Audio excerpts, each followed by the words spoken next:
오늘 하루 잘 지내셨죠, 여러분? 네, 반갑습니다. 한 번은 저희 교회에 젊은 집사 부부가 저를 저녁 식사에 저희 내외를 초대했어요. 왜 초대했냐 하면 그 집 아들이 돌잔치를 했습니다. 돌잔치. 그래서 두 부부가 다 충청도 영동 사람이라서 그래서 영동에 가서 돌잔치를 하고 올라온 거예요. 돌잔치를 이미 했지만 그래도 담임 목사님한테 축복 기도를 받아야 될 테니 식사 대접을 하면서 자기 아들 축복 기도를 좀 해주세요. 그러는 거예요. 그 아빠가 중학교 교사입니다. 그래서 이제 식당에 가서 식사를 대접받으면서 이야기를 나누는데 그 아빠가 남자 집사지요. 저한테 물어봐요. 목사님, 저희 아들이 돌잔치 할 때 돌잡이가 뭔지 아시죠? 제일 돌잔치 할 때 제일 흥미진진하잖아요.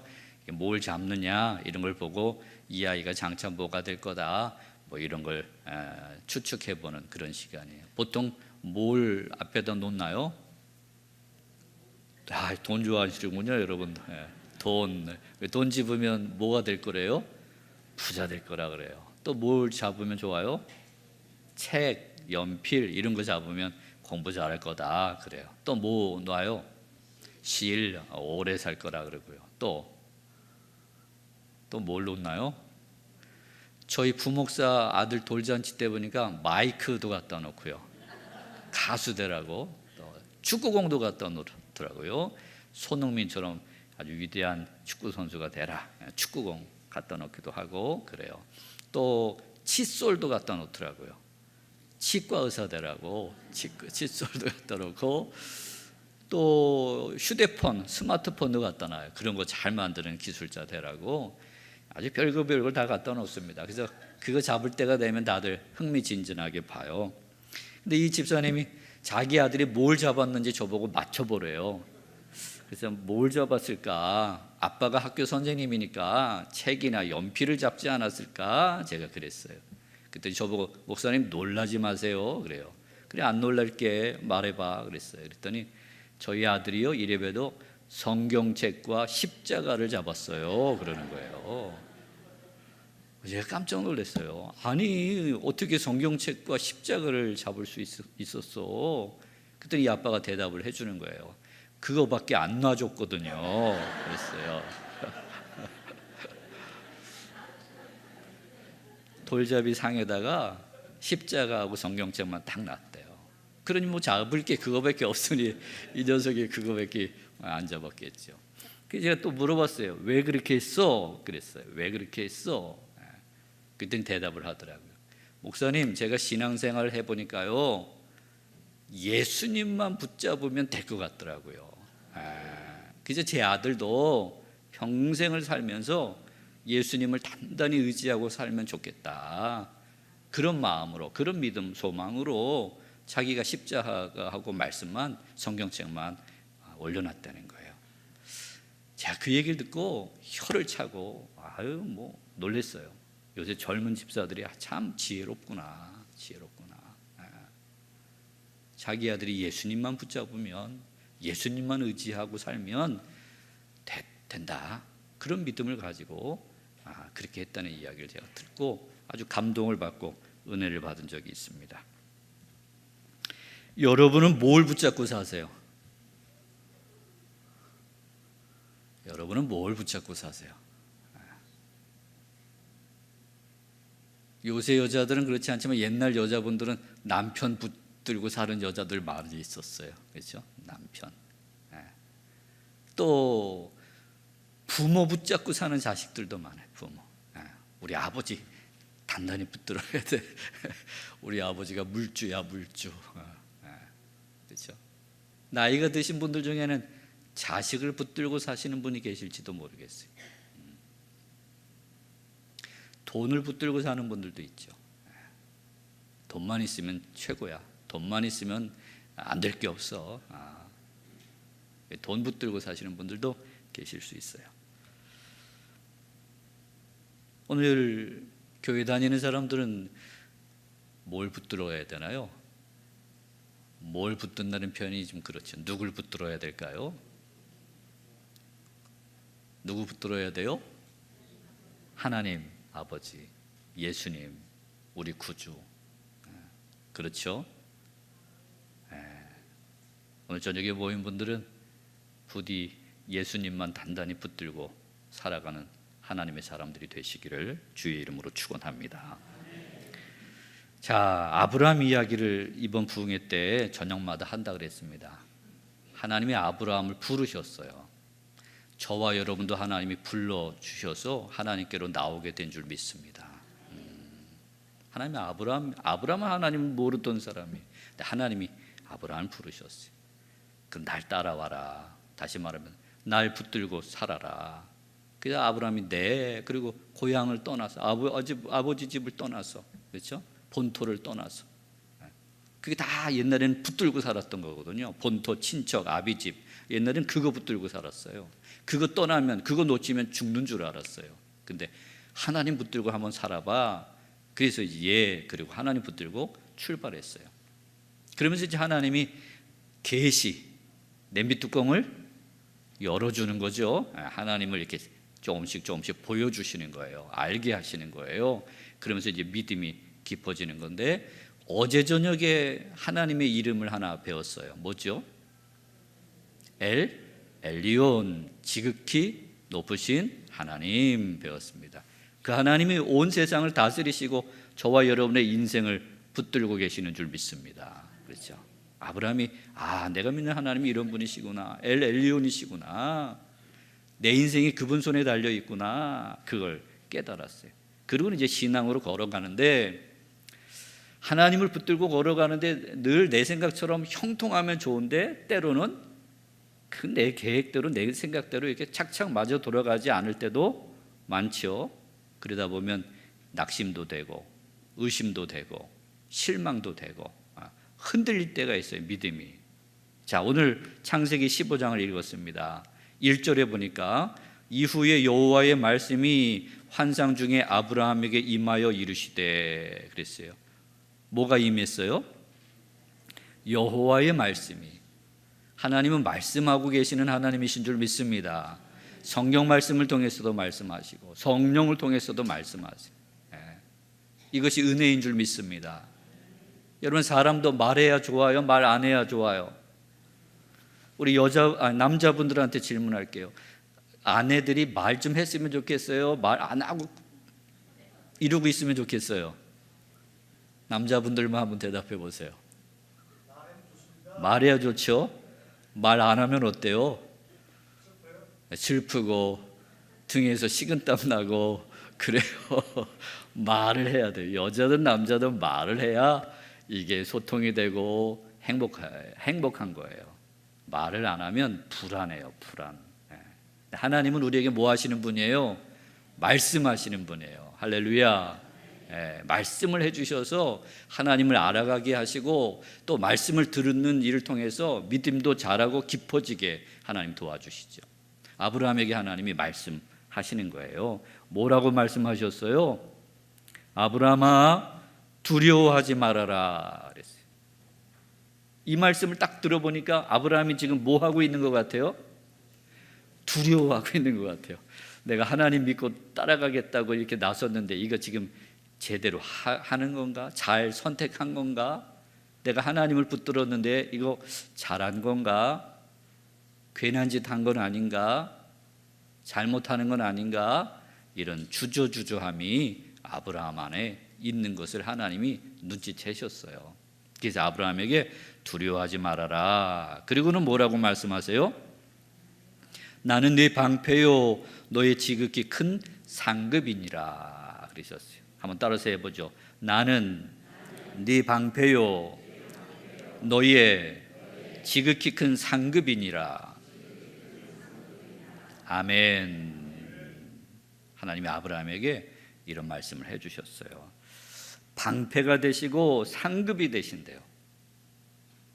우리는 언뜻 이 말씀을 접하면 이게 무슨 뜻인지 사실은 탁 와닿지는 않는데 대충은 눈치를 챌 수 있죠. 방패라는 말은 뭐예요? 막아준다, 보호해준다, 지켜준다 그런 의미죠. 상급은 상 주신다, 좋은 걸 주신다, 뭐 이렇게 우리가 추측할 수 있어요. 방패와 상급이라는 것은 옛날 사람들은 알아챈 것 같아요. 이게 누가 하는 일이냐면 주인이 하는 일이에요. 주인이 누구에게 하는 일이냐면 종에게 하는 일입니다. 주인은 종들의 뭐가 되어줘야 돼요? 방패가 되어줘야 되고요. 또 종들에게 뭘 줘야 돼요? 상을 주는 사람들이. 오늘 하나님이 나는 방패고 상급이야 라는 말은 나는 너의 주인이야. 아브라함아, 나는 너의 주인이야. 네가 나를 믿고 의지하고 날 따라오겠다고 그렇게 결심했지? 맞아, 내가 너의 주인이야. 내가 너를 지켜줄 거고 내가 너에게 상을 줄 거야. 그러니까 너무 염려하지 말아라, 두려워하지 말아라, 이런 말씀이에요. 요새는 종이라고 하는 제도가 없어요. 그러나 옛날에는 주인과 종의 관계가 있었죠. 요새는 사장과 직원 이런 개념으로 지금 사회가 돌아가요. 그래서 주인과 종 그러면 이렇게 느낌이 그렇게 썩 좋지는 않죠. 종 되고 싶은 분 계신가요? 여기 혹시? 대답을 아무도 안 하시네요. 종 되고 싶으신 분은 없나 봐요. 그럼 이렇게 질문할게요. 정규직 되고 싶은 분 계신가요? 요새 정규직이 있고 또 뭐가 있어요? 비정규직이 있어요. 옛날에 종들도 오늘날처럼 정규직 종, 비정규직 종 이렇게 구별할 수 있는 종들이 있었어요. 예를 들면 평생 종이 있고요, 일시적으로 종 노릇하는 사람들이 있었습니다. 옛날에는 주인이 아니면 종인 거예요. 요새는 사장 아니면 직원이잖아요. 그렇죠? 사회생활 하는 사람들이. 근데 이 옛날에도 노예제도 때 일시적인 종들이 많았습니다.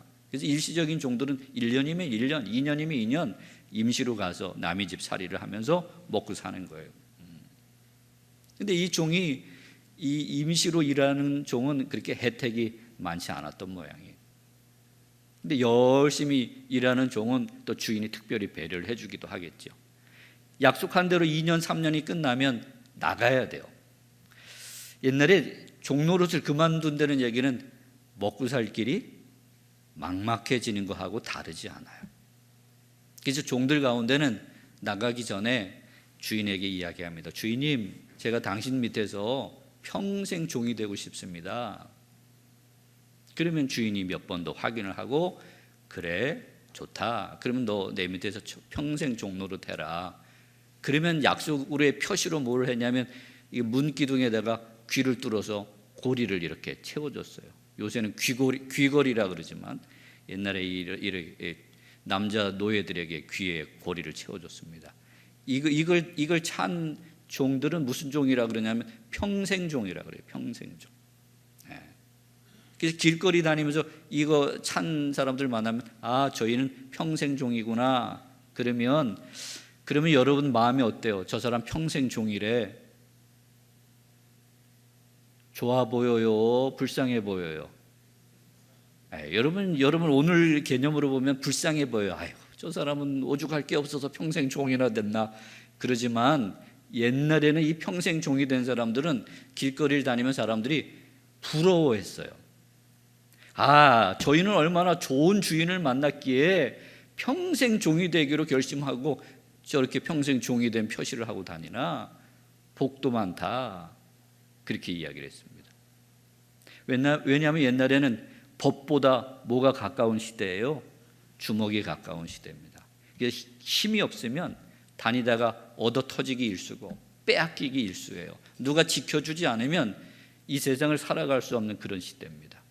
그러나 좋은 주인, 유력한 주인을 만나면, 그래서 그의 평생 종이 되면 이 종이 어디 가서 매를 맞아도 누가 쫓아와서 막아줘요? 주인, 힘 있는 주인이 와서 막아주는 거예요. 그리고 요새도 보면 정규직하고 비정규직하고 차이가 요새는 점점 줄어들긴 하지만 그래도 차이가 많죠. 요새 이제 종교인 과세 제도가 시작이 됐어요. 그래서 저희 교회도 이제 다 정리해서 우리 교육자들도 세금 내고 또 여러 가지 이제 사회적인 혜택을 이렇게 살펴봤는데, 사회에서 정규직 직원이 되니까 받는 혜택들이 굉장히 많더라고요. 건강보험료도 내주지요, 국민연금도 내주지요, 무슨 이런저런 보험들을 다 내주고요, 퇴직금도 아주 꼬박꼬박 정리해서 줘야 돼요. 정규직은.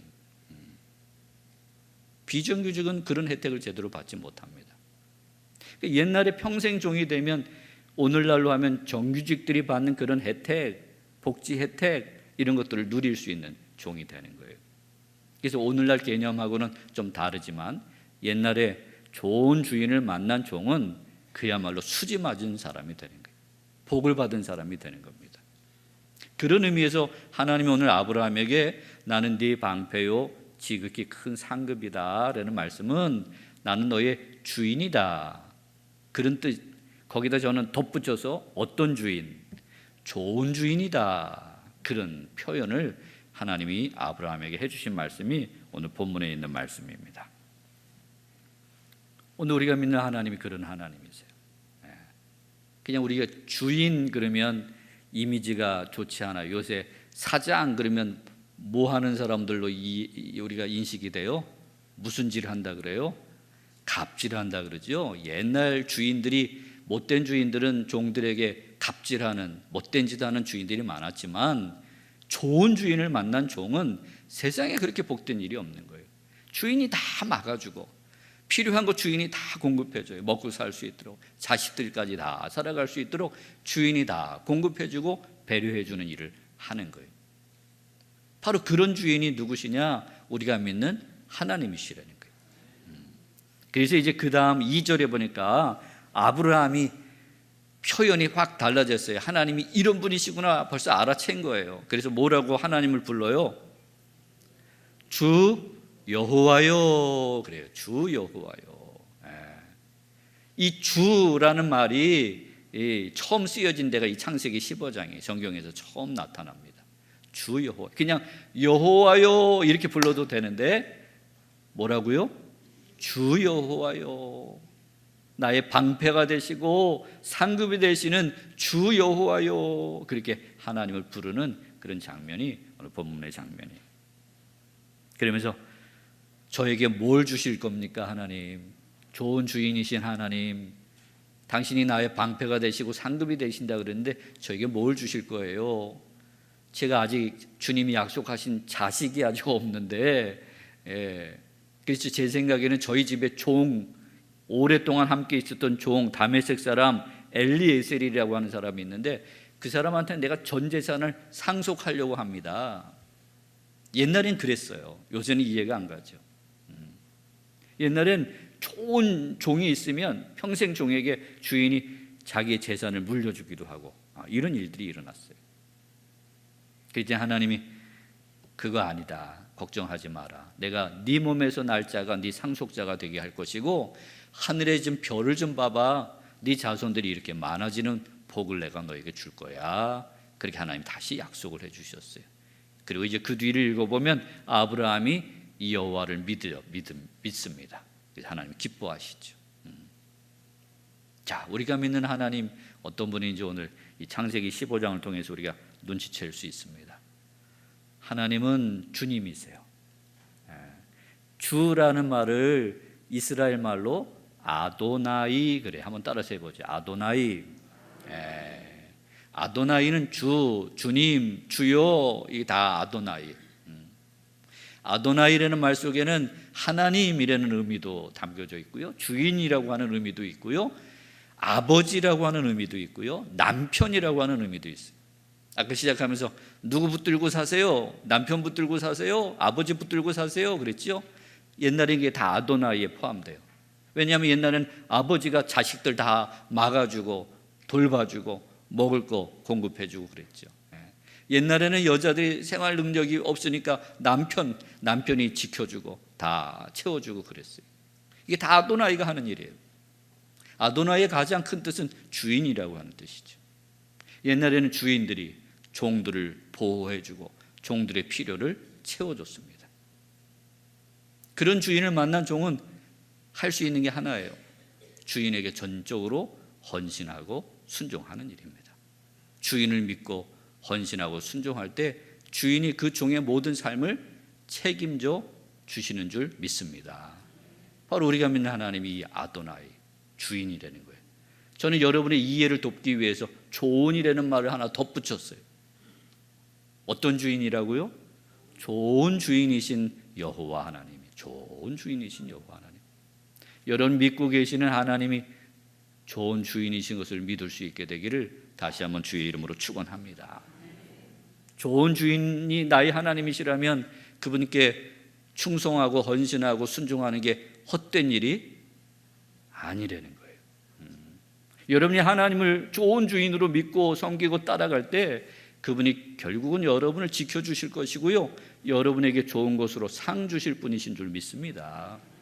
이 믿음이 흔들리시면 안 돼요. 오늘 주님이, 하나님이 나타나셔서 아브라함에게 말씀하시는 거예요. 아브라함아, 두려워하지 마. 너 나를 믿고 나를 주인으로 믿고 나를 하나님으로 믿고 따라오는데 내가 어떤 하나님인 줄 알아? 나는 좋은 주인과 같은 하나님이야.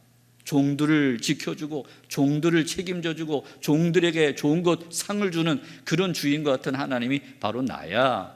그러니 너 나를 믿고 따라오는 일에 주저함이 있어서는 안 될 거다.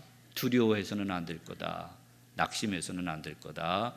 그런 말씀을 오늘 본문을 통해서 하고 계시는 거예요. 자, 여러분의 주인은 누구세요?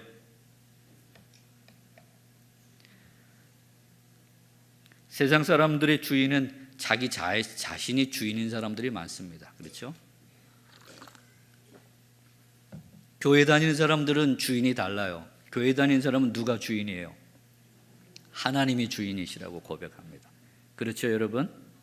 예, 교회 다니는 사람들은 하나님이 나의 주인이십니다. 왜냐하면 하나님 만난 사람은 자기를 하나님께 드려요. 하나님, 어제 배운 하나님 엘 엘리온, 하나님이 지극히 높으신 주권자 하나님, 통치자 하나님, 그러니 저를 드립니다. 그리고 하나님께 드린 사람들이 교회 다니는 사람들입니다. 그리고 우리 주인의 말씀을 따라 살아가죠. 어려움이 있다 할지라도 이 믿음과 소망이 흔들려서는 안 되는데 흔들릴 때가 있어요. 그렇죠? 그때 다시 기억해야 될 이름이 바로 이 아도나이 여호와예요. 좋은 주인이신 하나님, 내가 믿는 하나님이 좋은 주인이시지. 이걸 다시 기억하면 믿음과 소망이 다시 새로워지고 깊어지게 될 줄 믿습니다. 저는 교회를 다닌 때가 중학교 2학년 올라갈 때 교회를 다녔어요. 저희 집안은 원래 미신을 섬기던 집안입니다. 저희 할머니가 미신을 섬기셨어요. 그리고 저희 할머니가 아들, 딸 하나씩, 그러니까 저희 아버님하고 고모님 이렇게 남매만 두셨어요. 그리고 제가 큰 손주예요. 그러니 저희 할머니가 저를 얼마나 사랑하셨겠어요. 제가 큰 손주니까 저를 늘 데리고 다니셨어요. 근데 우리 할머니 친구가 어떤 분이 계셨냐면 무당 할머니가 한 분이 계셨어요. 그래서 아침만 먹으면 저를 데리고 무당집에 마실 간다 그러죠. 놀러 가는 게 일과였습니다. 그래서 제가 어렸을 때 늘 놀이터가 무당집이었어요. 가면 무당 할머니가 저보고 웅석이 왔냐? 이거 하나 뽑아봐라. 그리고는 색깔이 있는 깃발, 대나무 깃발이 있어요. 그걸 이렇게 뚜룩 말면, 그리고 대나무 끝을 이렇게 저에게 내밀면 그걸 하나 뽑아요. 그러면 그 끝에 무슨 색깔 깃발이 있는지는 몰라요. 착 뽑으면 빨간 색깔이 나오면 뭐 오늘 이렇게, 너 오늘 이렇게 했다 저렇게 했다, 저희 운세를 쳐주셨어요. 그래서 저보고 쌀을 한 움큼 집어서 밥상에 피래요. 그것도 몇 번 하면요, 하랜말 하지 않아도 가면 자동으로 해요. 제가 쌀 잡아가지고 밥상에 착 피면 할머니가, 무당 할머니가 착착착착 쌀 이렇게 나누면서 네가 오늘 뭔 일이 있겠다 뭐 이렇게 또 운세를 쳐주시기도 했어요. 제 놀이터가 그랬습니다. 제가 초등학교 1학년 때 교회 갈 기회가 한 번 있었어요.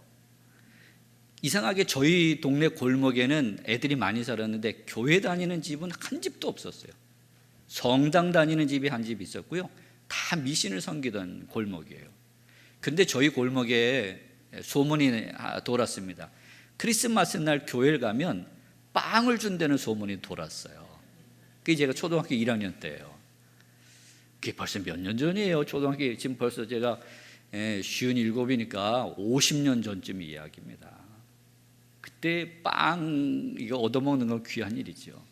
그 동네 형들이 4학년 5학년짜리 형들이 야 크리스마스 날 교회 가면 빵 준대.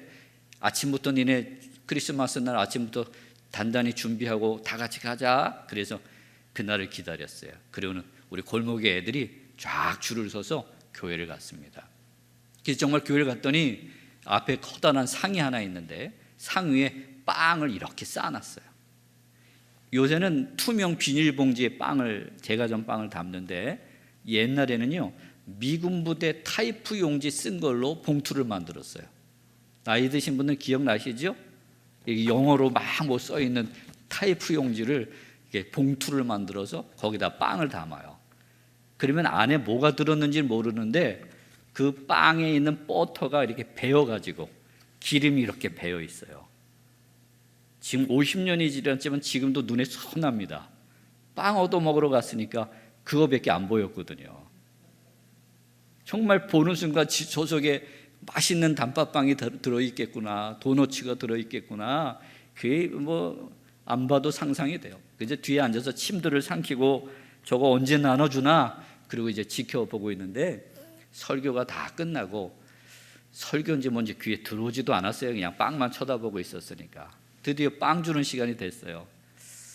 아마 요새 같으면 빵보다 아이들이 더 많이 왔구나. 그러면 오늘 교회 처음 온 아이들부터 이름을 부르든지 아니면 나와서 받아라 이렇게 했을 텐데 옛날엔 교회도 어려워서 그랬는지 몰라도 출석을 부르더라고요. 그래서 김아무개 그러면 그것도 기억이 생생해요. 아멘 그렇게 대답을 하더라고요. 애들이 아멘 그리고 나와가지고는 헌금 바구니 헌금을 네 그리고 빵을 받아 그리고 들어가는 거예요. 그래서 한 명씩 한 명씩 그 교회 다니는 애들 이름을 부르면 아멘 그리고 헌금을 내고 빵을 받아갖고 들어가는데 그 아이들 이름을 다 부르니까 빵이 다 떨어졌어요. 그래서 저희 골목에서 간 아이들은 빵을 한 명도 못 받았어요. 낭패도 이런 낭패가 어디 있어요, 그렇죠? 그래서 기운이 다 빠져서 이제 집으로 오는데 앞에 형들이 걸어가면서 그러는 거예요.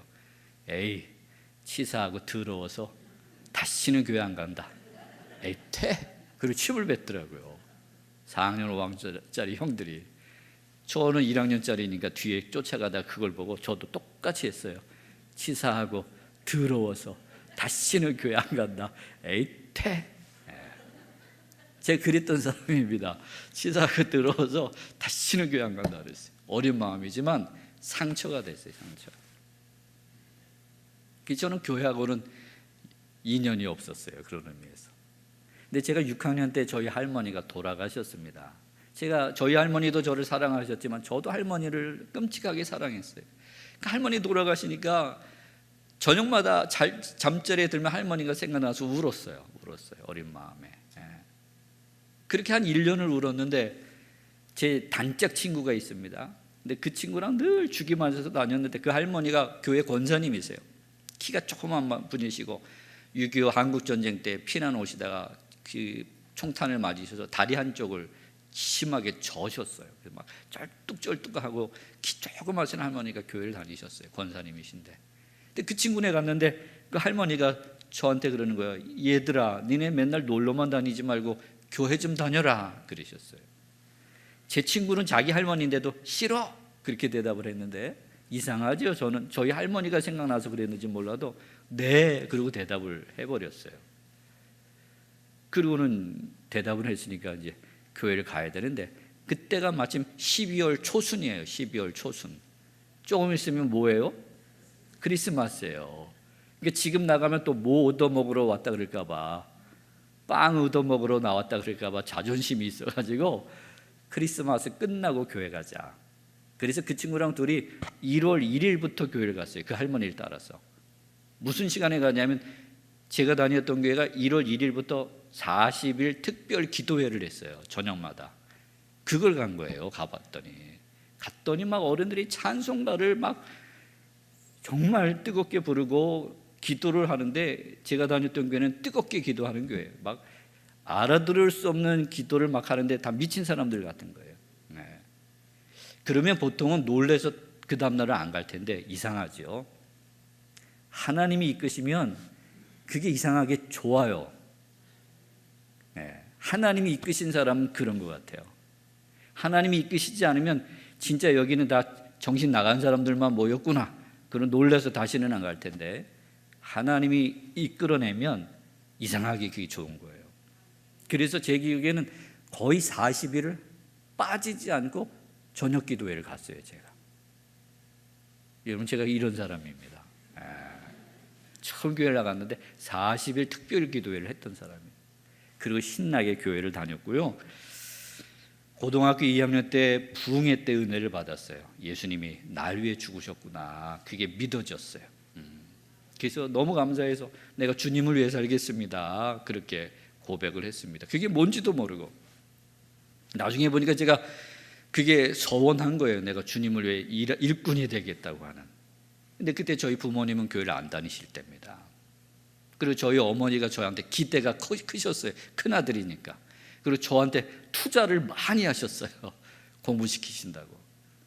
그러니 제가 신학을 한다 그러면 뭐 불을 보듯 뻔하죠.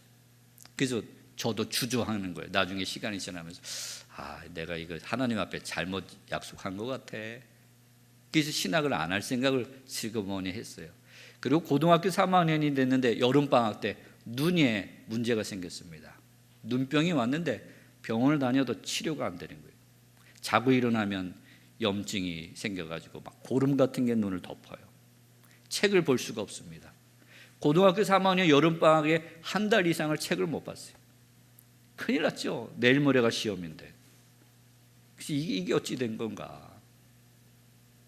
그러다가 병원 다녀도 안 되니 하나님께 기도해야 되겠다. 그래서 제 나름대로 금식 기도를 작정하고 하루 종일 24시간 물 한 모금 먹지 않고 내가 하나님 앞에 한번 여쭤봐야 되겠다. 정말로 하나님이 나를 일꾼으로 부르신다면 이 눈을 좀 고쳐주세요. 그렇게 하나님 앞에 기도했어요. 정말로 하나님이 저를 일꾼으로 부르신다면 제 눈을 고쳐주세요. 근데 그 다음날 새벽에 기도하는데 성령님이 깨닫게 하셨어요. 제가 하나님께 약속했던 걸 생각나게 하시고 그리고 다시 한번 하나님 앞에 약속하면서 제 눈이 치료되는 신기한 체험을 그때 했습니다. 그러면서 하나님이 나를 일꾼으로 부르셨구나라고 하는 확신을 갖게 됐죠. 그리고 이제 신학을 하기로 결심을 하고 대학 시험을 보고 이제 원서를 쓸 때가 돼서 저희 어머니께 말씀을 드렸어요. 그때 저희 어머니가 막 교회 나오신 지 2달인가 3달 되셨어요. 그러니까 교회가 뭔지 잘 모르시는 분이죠. 믿음도 없는 분이에요. 제가 말씀드렸습니다. 제가 신학을 해야 되겠습니다, 어머니. 노발대발 난리가 나셨어요. 그리고 그 사이에 어떻게 들었는지 목회자가 되는 일은 고생하는 일이라는 걸 아셨어요. 잊을 수 없는 표현이 하나 있습니다. 저희 어머니가 너 목사 되면 어떻게 되는 줄 알아? 여러분 목사 되면 어떻게 되는 줄 아세요? 고생 직사게 하는 거야 그러셨어요. 제가 고생 직사게 한다는 말을 평생 2번 들었어요. 한 번은 저희 어머니한테 들었고요. 한 번은 제가 목회를 하는데 우리 교회 권사님 한 분이 저랑 대화를 나누다가 우리 교회 출신 전도사님이 나가서 고생하는 얘기를 했어요.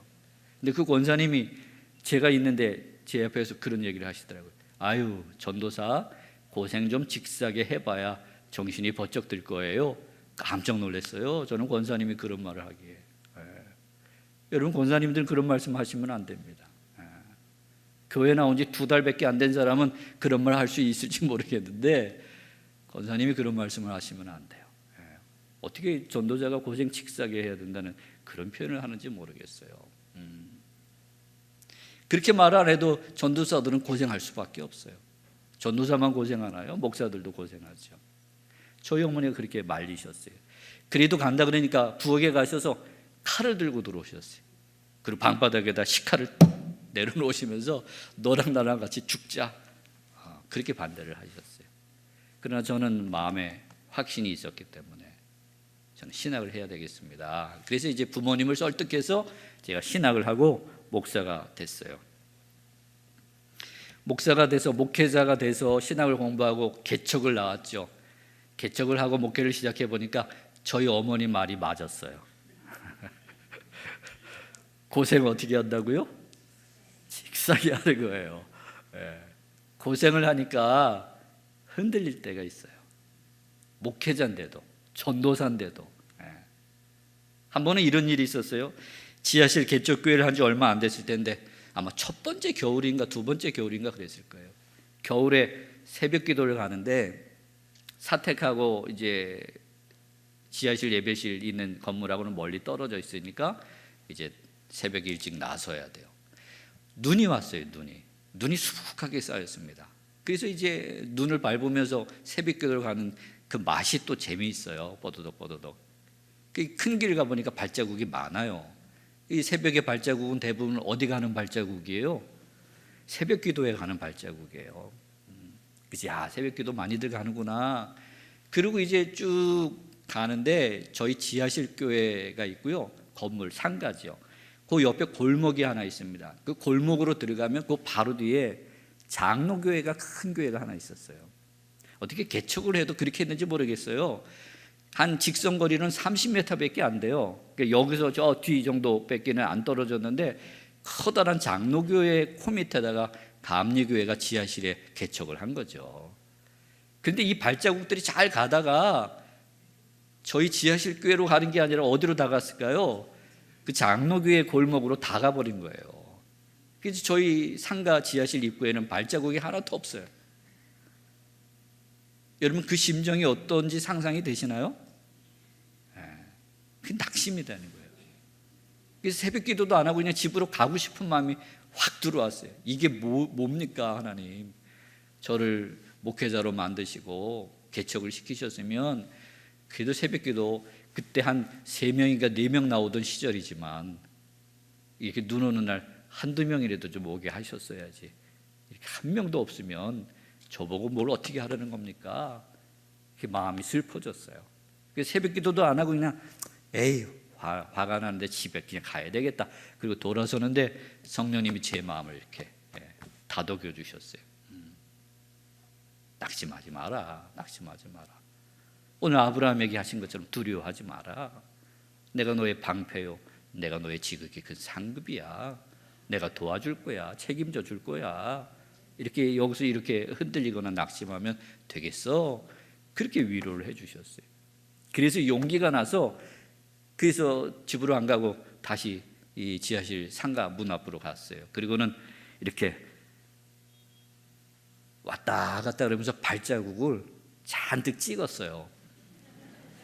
남들이 보면 판이 들어간 것으로 보이게 할 의도도 있었고요. 또 제 마음의 기도예요. 하나님이 책임져 주셔서 앞으로 눈 오는 날도 우리 교회 새벽 기도 발자국 많이 생기게 하실 줄 믿습니다. 그런 믿음으로 이렇게 발자국을 찍었어요. 그리고 새벽에 지하실에 내려가서 기도하고 돌아왔던 적이 있습니다. 그때 제가 거기서 서글픈 마음에 에휴 우리 어머니 말씀이 맞았어. 이렇게 직사게 고생할 거면 진작에 그만두자. 그리고 돌아섰으면 아마 지금 목사 노릇을 못하고 다 뭘 하고 있을지 모르겠어요. 그런 일도 있었어요.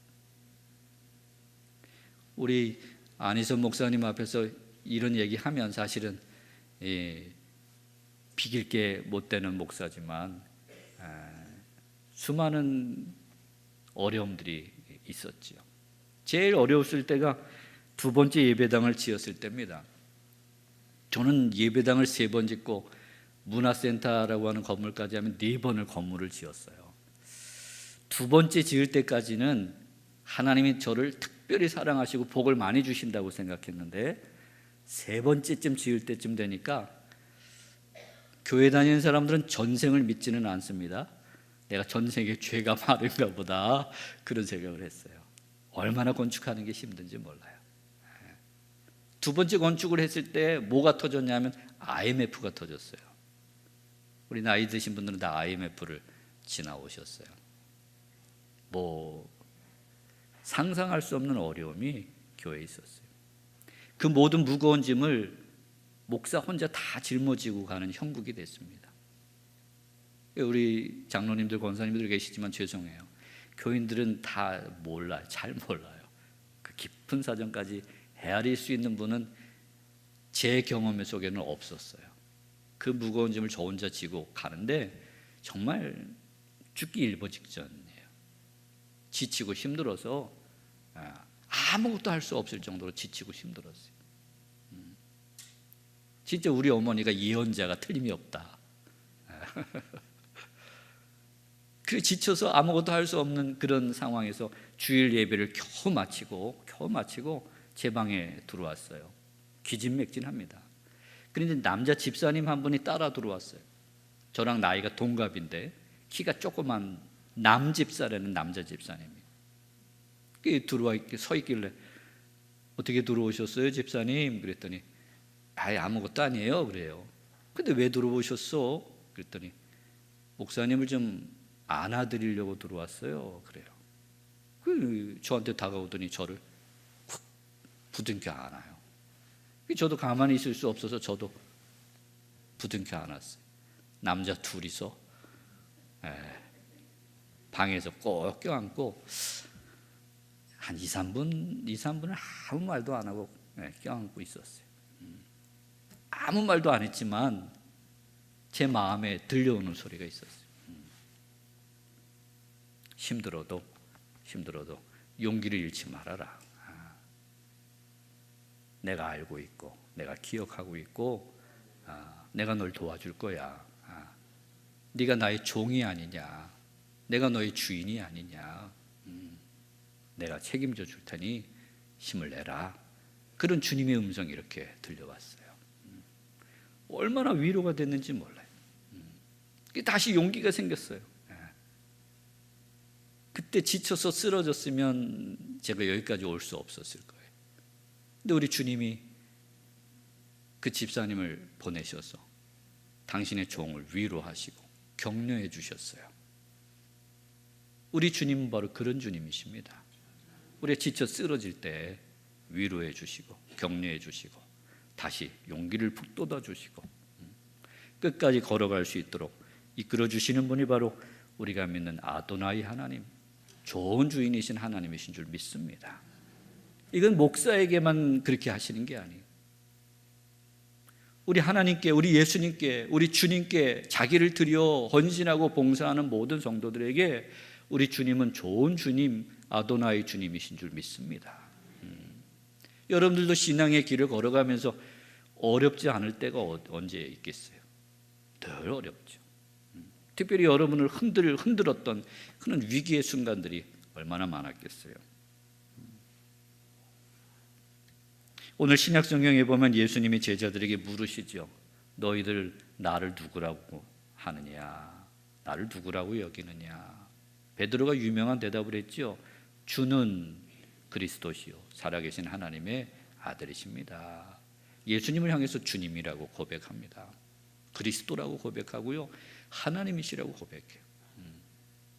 예수님 시대에 주님이라고 부르는 말은 굉장히 의미가 달라요. 예수님 시대에는 로마의 황제를 주님이라고 불렀어요. 로마의 황제가 하나님 노릇하던 시절입니다. 그래서 아무한테나 주님이라고 하는 호칭을 붙이면 위험해요. 근데 제자들 중에 예수님, 주님, 이렇게 예수님을 주님으로 고백하는 그런 일이 있었어요. 우리가 믿는 예수님이 좋은 주님이심이 틀림이 없는 줄 믿습니다.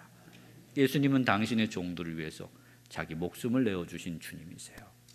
당신의 종들을 지키기 위하여 십자가에서 자기 몸을 내어주신 분이 우리 좋은 주님 예수 그리스도신 줄 믿습니다. 사도행전에 보면 하나님께서 예수님을 주와 그리스도가 되게 하셨다, 그런 표현이 나와요. 주와 그리스도가 되게 하셨어요. 초대교회가 참 용기도 없고 연약한 공동체였지만 예수님이 주와 그리스도라고 하는 사실을 확신하게 되면서부터 상황이 달라집니다. 예수님이 주님이시구나, 예수님이 좋은 주님이시구나, 당신의 종들을 지켜주시고 좋은 곳으로 주시는 좋은 주인이 예수님이셨구나. 그걸 확신하고 나서는 두려움이 없어졌어요. 그래서 목숨을 걸고 예수를 전하는 하나님의 일꾼들이 나오게 된 줄 믿습니다. 오늘 여러분들의 신앙도 마찬가지예요. 우리가 믿는 예수님이 좋은 주인이시라고 하는 믿음을 가지면 두려울 게 없습니다. 그분을 향한 헌신, 그분을 향한 충성, 여기에 두려움이 없어요. 근데 이 믿음이 없어지면, 이 믿음이 희미해지면, 내가 믿는 예수님이 좋은 주인이시라고 하는 이 믿음이 희미해지면 헌신도 희미해지고 충성도 희미해져요. 기회만 오면 그만두고 포기하고 주저해요.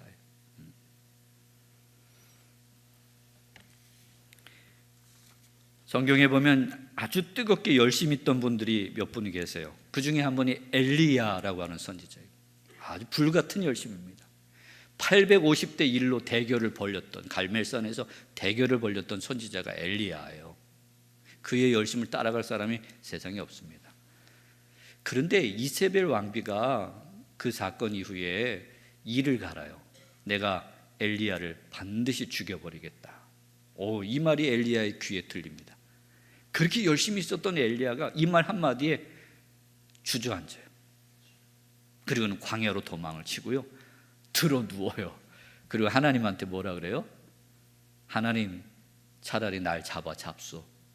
난 더 이상 못하겠습니다. 나가 자빠졌어요. 그걸 뭐라 그러냐면 자기 연민에 빠진다, 그렇게 말해요. 자기가 지금까지 하나님을 위해서 추구하고 애쓴 게 다 소용없는 짓처럼 여겨지는 거예요. 하나님을 위해서 헌신하고 충성했던 그 모든 것들이 다 바보 같은 짓처럼 느껴지는 거예요. 오늘 현대 교인들에게도 그런 마음이 찾아올 때가 얼마나 많은지 몰라요.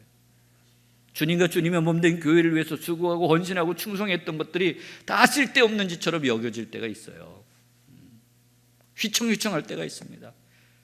다 집어치우고 싶고 드러눕고 이제는 모르겠습니다. 하나님 날 잡수시오. 그리고 다 손을 놓고 싶을 때가 있어요. 그때 기억해야 될 이름이 바로 아도나이 여호와예요. 좋은 주인이신 하나님, 좋은 주인이신 예수님, 그분을 기억해야 됩니다. 그분의 이름을 다시 불러야 돼요. 예수님, 나의 좋은 주인이시지요? 제가 믿습니다. 그때 다시 우리가 소망을 가지고 용기를 가질 수 있어요. 오늘 엘리야와 같은 마음, 자기 연민에 빠진 교인들을 오늘 교회 안에서 얼마나 많이 만날 수 있어요. 아까 우리 특송 여성교회 회장님들 특송해 주셨어요. 고맙습니다. 여성교회 회장으로도 수고하시고 특송도 해주시고. 근데 이 여성교회 회장하고 나서 자기 연민에 빠지는 회장들이 생각보다 많아요. 그렇죠? 우리 지난주 토요일날 저희 교회에서 큰 행사를 했어요. 효도잔치를 매년 하는데 우리 지역의 어르신들이 한 1000분 이상 이렇게 오셔서 잔치를 합니다. 큰 잔치죠. 근데 이 잔치 끝나면 꼭 없는 집 살림에 잔치 후에 동티 난다 그러나요? 이런 말이 있어요.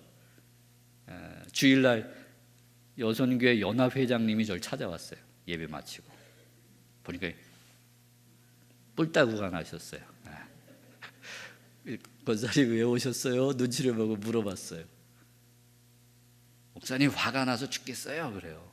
왜요? 그랬더니 이제 잔치를 하다 보면 일이 크니까 이게 시행착오도 있고 또 이거 뭐 맨날 하는 일도 아니고 1년에 한 번 하고 또 연합회장은 그것도 평생에 연합회장 한 번 하는 건데 일을 얼마나 매끄럽게 할 수 있겠어요. 그러니까 일을 좀 서툴르게 했는데 젊은 여자 권사님 한 분이 핀잔을 준 거예요. 연합회장이 돼서 이것도 몰라요.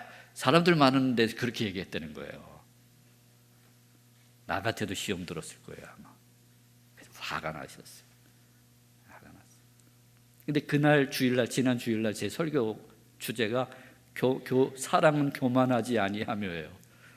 그래서 교회에서는 교만하면 안 된다고 제가 막 설교했더니 그게 그나마 위로가 되셨던 모양이에요. 그래서 자기가 오늘 예배 후에 한바탕 하려고 그러다가 목사님이 설교를 듣고 참으려고 왔다고. 근데 이건 아니지 않냐고 그렇게 얘기하시더라고요. 그래서 제가 그랬어요. 진짜 그건 아닌 것 같다고. 근데 권사님 잘 참으셨다고. 근데 교회에서 일 열심히 하신 분들이 자기 연민에 빠지죠. 옛날에 어떤 개그맨이 이런 거 했잖아요. 괜히 열심히 했어. 어깨 이렇게 하면서, 그렇죠? 괜히 여성교회 회장했어. 괜히 건축헌금 많이 했어. 후회하는 일. 기껏 충성해놓고 기껏 헌신해놓고 그리고 시험에 들어서는 후회하고 내가 괜한 짓 한 것 같아. 내가 바보짓 한 것 같아. 내가 다시는 하나 봐라. 괜히 했어. 괜히 열심히 했어. 이렇게. 그렇죠? 그럴 때가 있지요, 여러분? 이수원 종료교회는 없나요? 저도 몇 번 있는 거래요. 뭐. 저도 괜히 목사했어. 그때 우리 엄마 말 들을 걸. 내가 이런 대접 받으려고 내가 목사 됐나? 내가 이런 수모를 당하려고 목사가 됐나? 그럴 때가 있었어요. 근데 그때마다 하나님이 생각나게 하신 이름이 있는데 그 이름이 바로 아도나이입니다. 내가 나를 바쳐 나의 주인으로 모신 우리 예수님이 좋은 주인이신 거예요. 당신의 종들의 수고와 헌신을 잊지 않으시는 분입니다. 그분이 끝까지 지켜주실 거고요. 그분이 마지막에 좋은 것으로 하늘의 상급으로 제게 주실 거예요. 그래서 제가 30년을 달려왔습니다. 근데 우리 안 목사님하고 비교하니까 될 게 아닌 거예요. 이런 걸 뭐라 그러냐면 한전 앞에서 촛불 든다 그래요.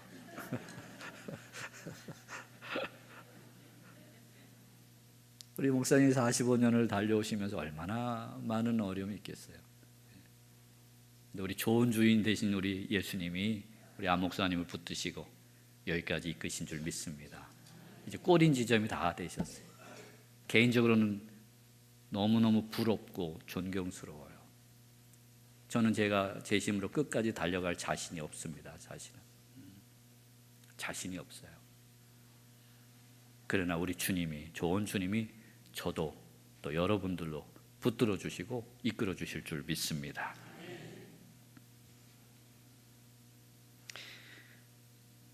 저희 교회 집사님 이야기를 하나 하고 마무리할게요. 지하실 교회에 있을 때 첫 번째 교인이 있었어요.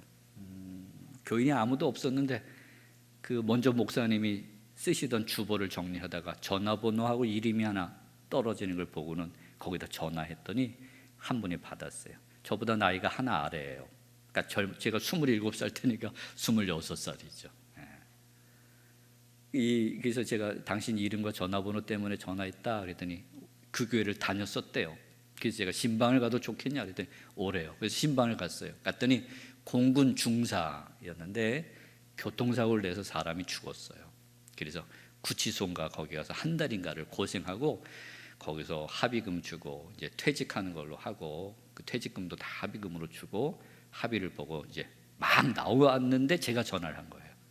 그러니까 이 사람이 구치소에 있으면서 얼마나 고생을 했는지 거기서 하나님께 매달렸던 모양이에요. 하나님 날 좀 살려주세요. 날 살려주시고 여기서 빼주시면 제가 하나님 잘 믿을게요. 아마 그렇게 기도했던 모양이에요. 근데 제가 마침 전화를 한 거예요. 내가 새로운 전도사인데 당시 이름하고 전화번호가 있어서 전화했다. 그랬더니 오라 그랬어요. 가서 예배를 드리고 그 얘기를 들었어요. 그래서 제가 제안을 했어요.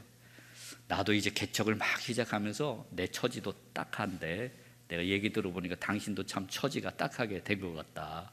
우리 처지가 딱한 사람끼리 밤에 모여서 같이 기도나 하자. 그랬더니 하겠대요.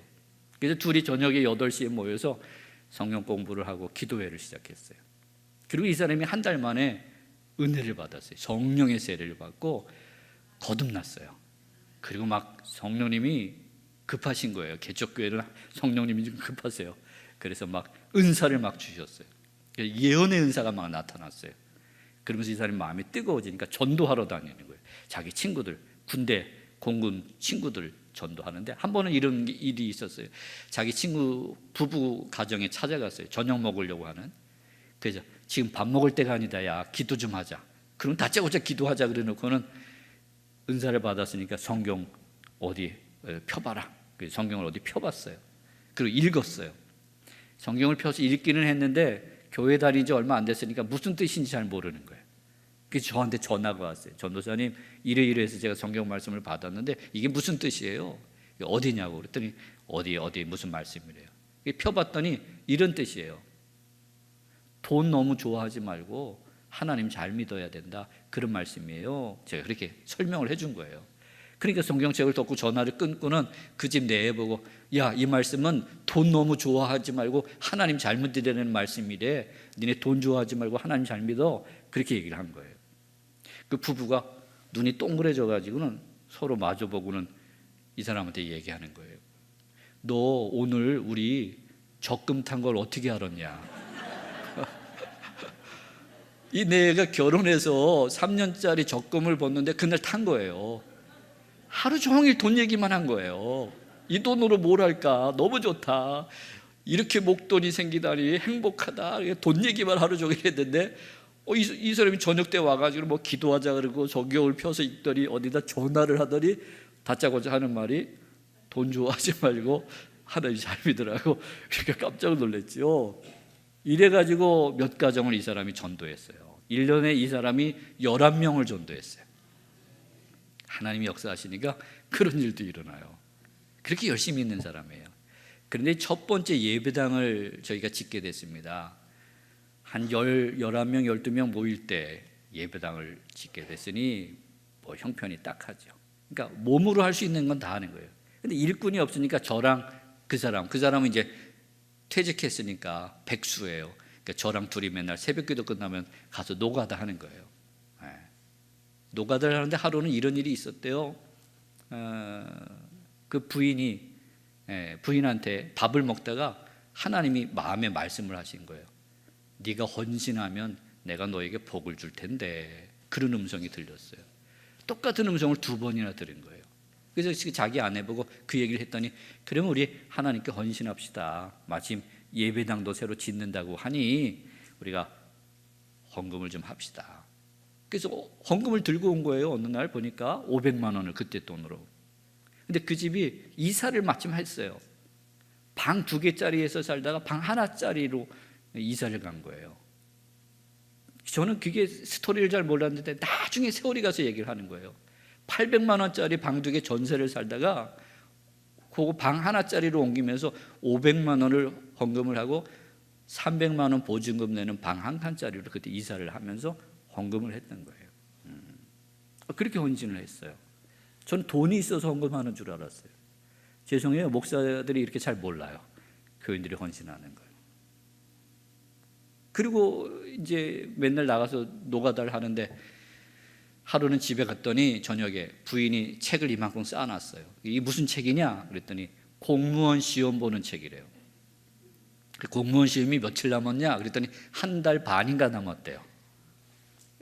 여러분, 지금도 공무원 시험은 어렵지만 그때도 공무원 시험이 쉽지는 않았어요. 1년이 남은 것도 아니고 1달 반이 남았어요. 더 문제는요, 이 사람이 상업고등학교를 나왔는데 고등학교 3년 동안 책가방에 책을 넣어갖고 다녀본 적이 없었대요. 도시락만 늘 2개를 갖고 다녔어요.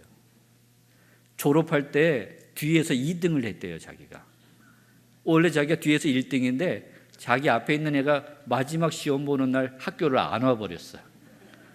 그래서 걔가 꼴등을 하고 자기가 원래 꼴등인데 자기가 뒤에서 2번째를 했대요. 공부하고는 담을 쌌던 사람이에요. 1달 반이 남았대요.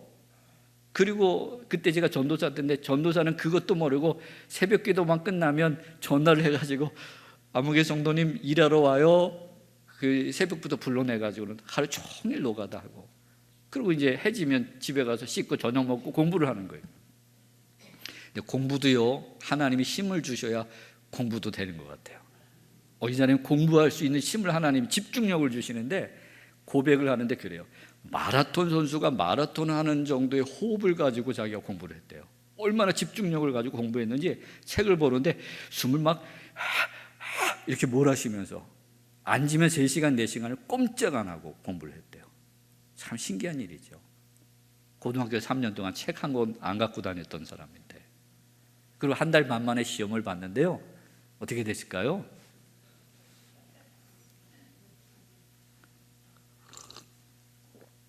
떨어졌으면 제가 여기서 얘기할 일이 없죠. 그렇죠? 붙었어요. 그래서 평택시 공무원이 됐어요. 몇 년 전에 계장이 됐다고 저한테 밥을 한번 샀습니다. 그리고 더 놀라운 일은요, 세월이 이제 많이 흘렀잖아요. 그 초창기 때 우리 교인들이 있었는데 세월이 지나서 보니까 이 사람네 집이 제일 복을 많이 받았어요. 하나님께 헌신하면 우리 주인 되신 하나님, 좋은 주인 되신 하나님이 책임을 져주시고 또 상급을 주시고 또 그의 삶을 지켜주시는 줄 믿습니다. 복을 받는 사람이 됐어요. 그래서 저는 확신합니다. 하나님께 헌신하면, 우리 주님께 헌신하면 주님이 이 땅에서도 복을 주시고 장차 하나님 나라에서도 상을 주실 줄 믿습니다.